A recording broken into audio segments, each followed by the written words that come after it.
guys, I'm Katie, or KB Does Piano, and today we're going to be starting off on page 48 and ending at 53. So on page 48, it's basically an introduction to chord inversions. So a chord inversion is basically where it takes your three notes of a chord. So let's say we were playing like an I chord in C. That means you'd just be playing C, E, and G.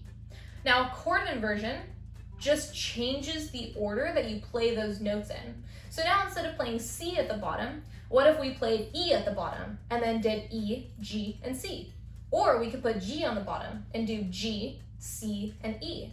So for basically every chord, you'll have three different inversions. You'll have the root position, you'll have the first inversion, and then you'll have the second inversion. And that's what it's all just playing on page 48 and 49. It's gonna do some chord inversions on C, and then chord inversions on G.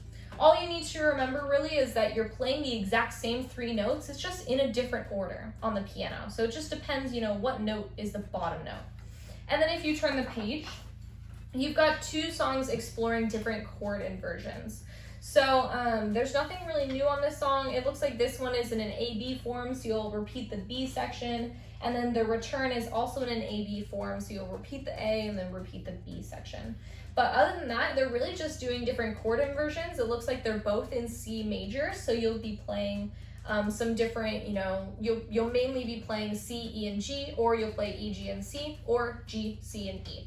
It's a little bit easier to watch, so make sure you go check out my playlist to kind of see how those are supposed to be played.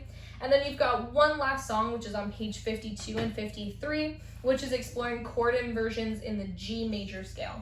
So that means you'll play, G is a G, a B, and a D. So then you'll play G, B, D, or you could play B, D, G, or you could play D, G, B. A little complicated. But yeah, you can see that in probably just the first couple measures has those different chord inversions. Up at the top, they kind of write it out for you just so it's not as confusing. But other than that, there's really nothing new in these pages. It's just getting you comfortable with playing different chord inversions because you are like having to pick up your hand and move a lot on the piano. So go check out my playlist for the level 3B songs so you can go see how these are supposed to be played. And I'll see you guys next time for when we're finishing up this book.